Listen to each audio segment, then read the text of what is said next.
International conflicts and disputes are attended by hacking in South Asia, Australia, and Africa. The U.S. designates 4 Chinese media outlets as foreign missions, that is, propaganda outfits. Sodinokibi ransomware sniffs at paycard and point-of-sale systems. Ben Yellen on TSA's facial recognition program. Cybersecurity Canon Week continues with our guest, Bill Bonney, co-author of the CISO Desk Reference Guide. And Evil Corp is back, apparently because you just can't keep a bad man down.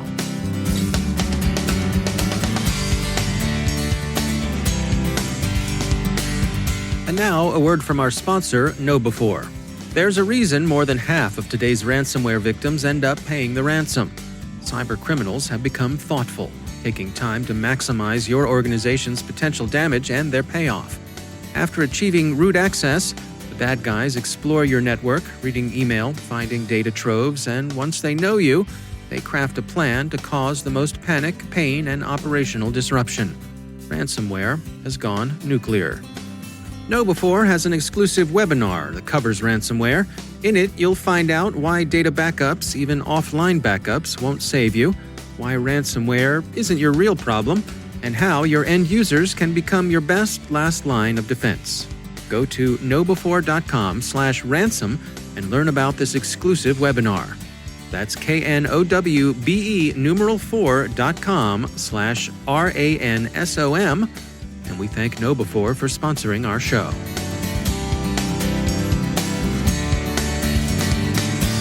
Funding for this CyberWire podcast is made possible in part by McAfee.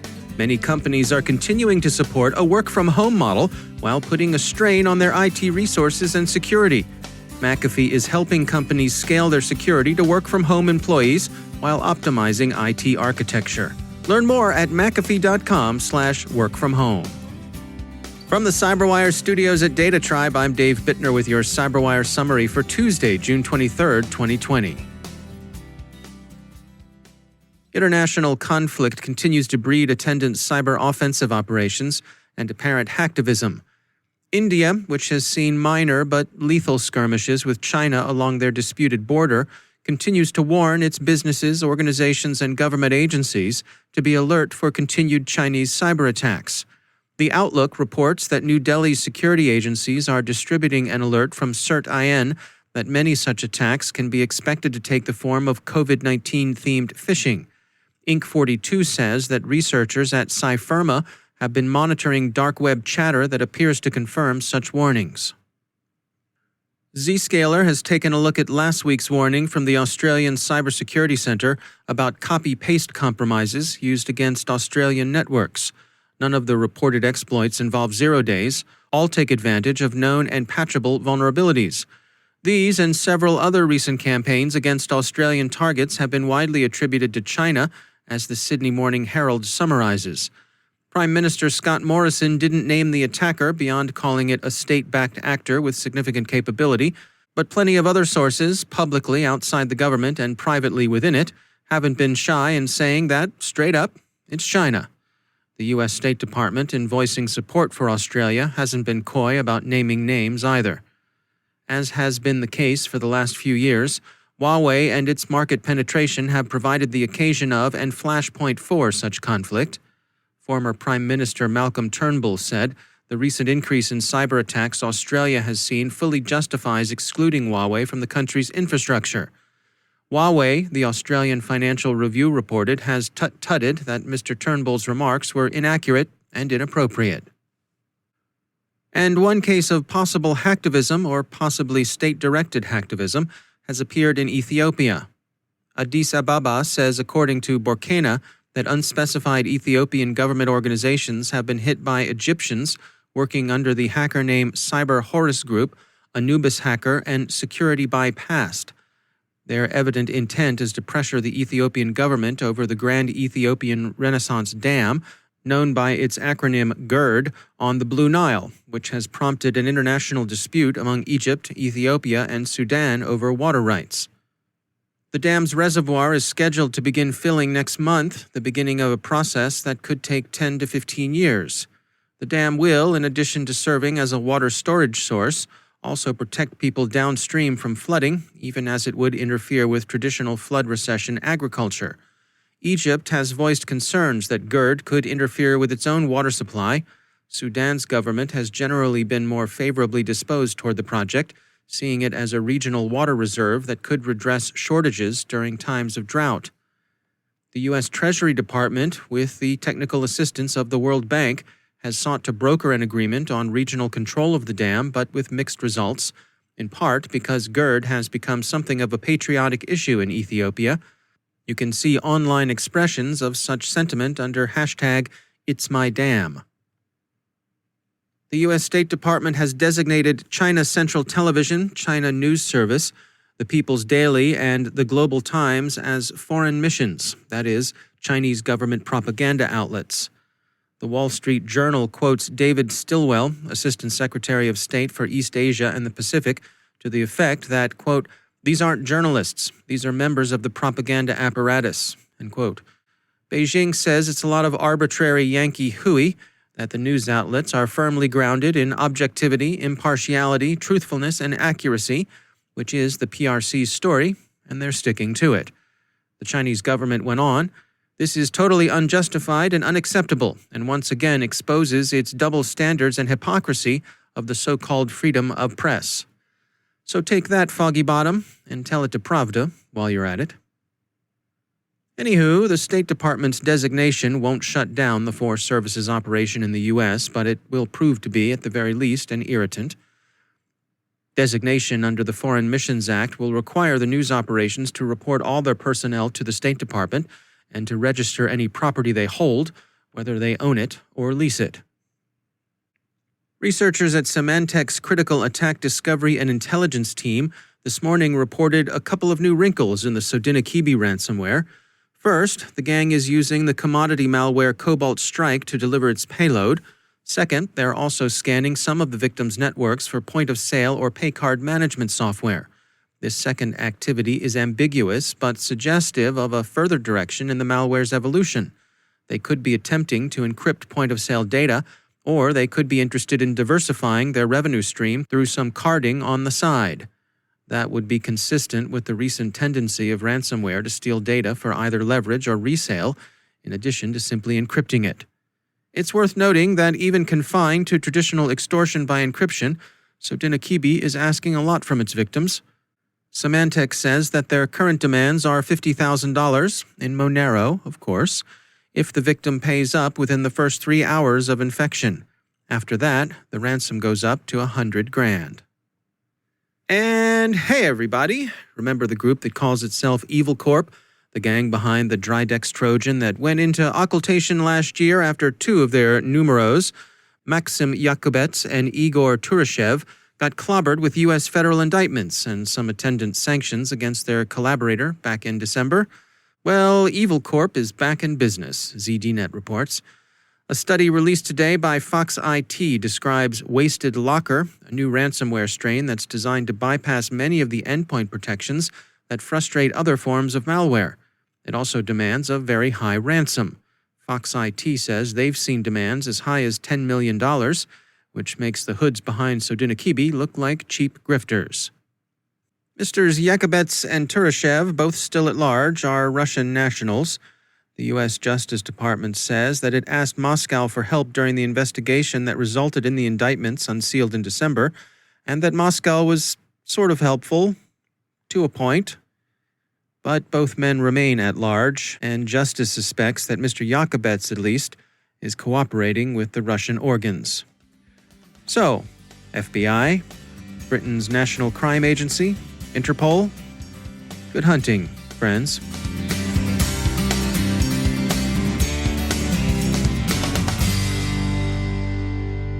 We continue Cybersecurity Canon Week, celebrating the books and authors the Cybersecurity Canon Committee has determined are well worth your time.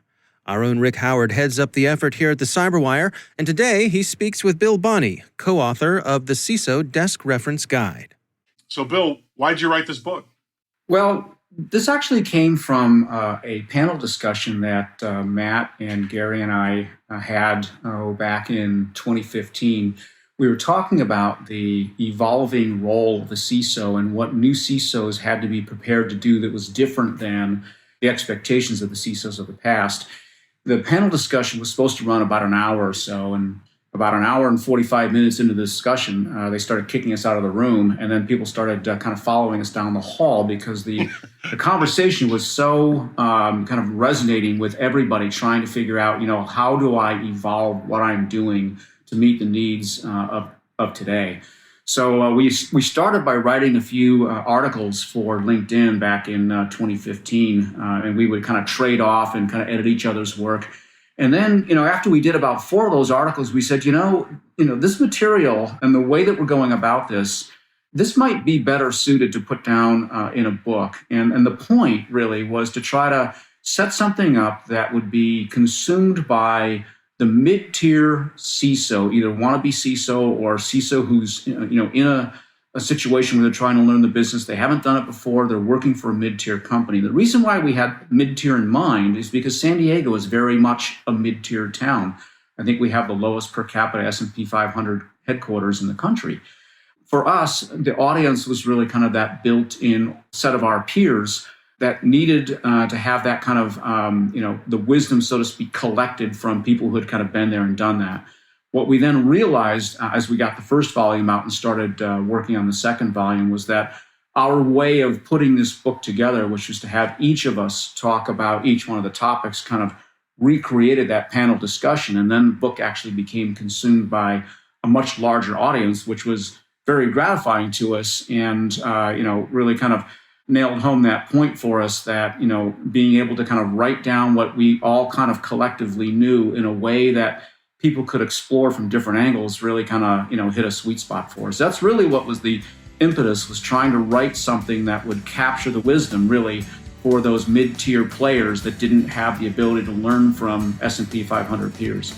That's the CyberWire's Rick Howard speaking with Bill Bonney, co-author of the CISO Desk Reference Guide.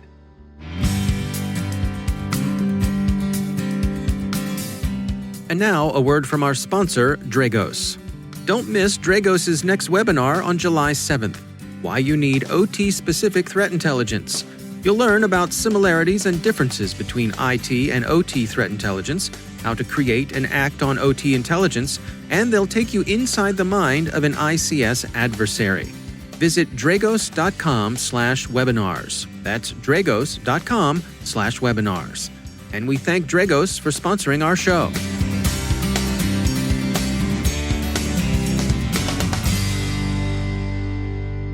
And joining me once again is Ben Yellen. He is from the University of Maryland Center for Health and Homeland Security, also my co-host over on the Caveat podcast. Hello, Ben. Hello, Dave. How are you?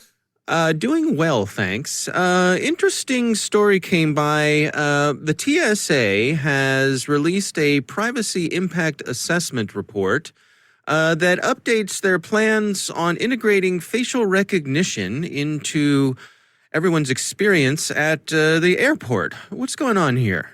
So prior to these past couple of weeks, the TSA has engaged in a pilot program where attached to the stations where they scan your boarding pass, there's also a camera that takes a picture of each boarding passenger and sort of cross-references that person's face against government databases to ensure that the person is, quote, safe to get on an airplane, that they're not a security risk. This announcement leads us to believe that this practice is going to become more widespread. There has been a notice of proposed rulemaking at the federal level to make this universal as it applies to international travelers. And at least this article seems to think that that's going to be extended to domestic travelers as well. So the TSA says, and there are ways to sort of limit the invasion of privacy as it relates to these types of mugshots. The first is that at least as it relates to domestic flights, theoretically, this is all going to be voluntary, so you can opt out, although some customers have reported that TSA agents have not let them opt out of taking these photographs at security checkpoints. And even, thinking practically, sort of all of the security we go through at TSA checkpoints, a lot of it is opt out. But by opting out, you're really making your life more difficult. If you choose not to go through those scanning machines, they're going to pat you down. So It's not really the ability to opt out in any meaningful sense of the word. So that's sort of one way that they will try to protect your personal privacy. They also say that these photographs are going to be deleted after 24 hours after they, have cross-referenced them against federal databases. So this is not a photo that they're going to keep in their system. But they are collecting, at least for a temporary period, your biometric data. And that can always be a little bit dangerous in terms of protecting your privacy. The other thing that's mentioned in this article, which I think is very interesting, is the TSA is asking people who are flying to take their masks off in this age of the COVID-19 pandemic. And, that presents a potential danger for a passenger. You're exposing yourself to airborne pathogens, or really you're exposing other people to your own potential germs or disease related to the coronavirus. So, that adds certainly another level of risk that perhaps the TSA did not anticipate when they wanted to put this policy into practice. So, there are a couple of things privacy advocates can do here. This is in the federal rulemaking process right now. You can find this privacy impact analysis and publicly comment on it. Sometimes they read the comments, sometimes they don't, but it's always worth having your voice heard on that, especially as it relates to domestic air travel. And for the time being, you do have the option of opting out, and that's something that the article really harps on, is that this is voluntary right now. You can still fly even if you choose not to be photographed. So just things to keep in mind for people who are going to be traveling on airplanes in the next couple of months.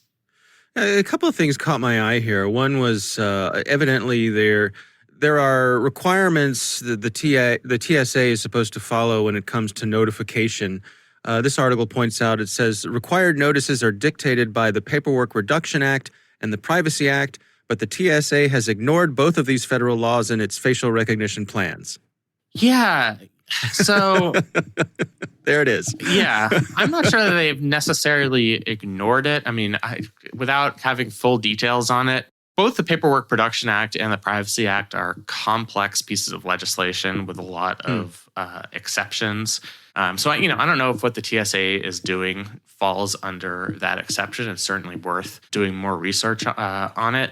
But, so I wouldn't necessarily allege anything nefarious on the part of the TSA. But generally, they are required to provide proper notice. For the most part, the TSA has been pretty good about that. They do put signs up, for example, saying that use of enhanced screening technology going through those little machines is voluntary. You can opt out.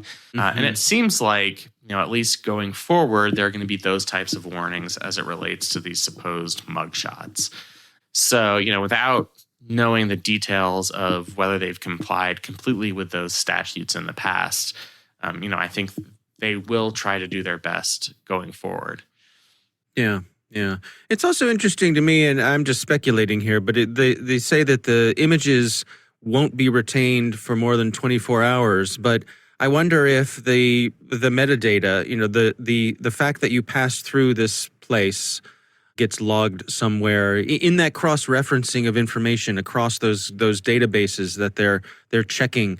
Does the fact that a ping was made from this data point, does that get logged somewhere? I don't know the answer to that, but it's a question I would ask if I were interested in digging into some of the details of this. Absolutely. And the metadata, even if they don't get the photograph itself, the metadata could be useful information. It could be private information. If you didn't want people to know that you were photographed at an airport at a certain point, that you weren't taking a particular flight, maybe that was something that you were doing as part of your personal life.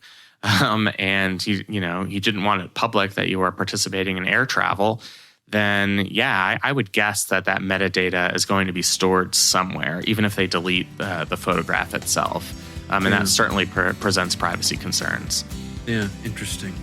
All right. Well, Ben Yellen, as always, thanks for joining us. Thank you, Dave.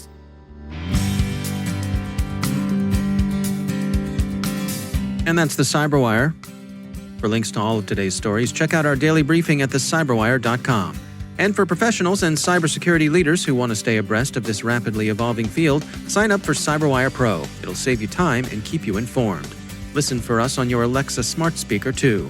Thanks to all of our sponsors for making the CyberWire possible, especially our supporting sponsor, Proofpoint's Observeit, the leading people-centric insider threat management solution.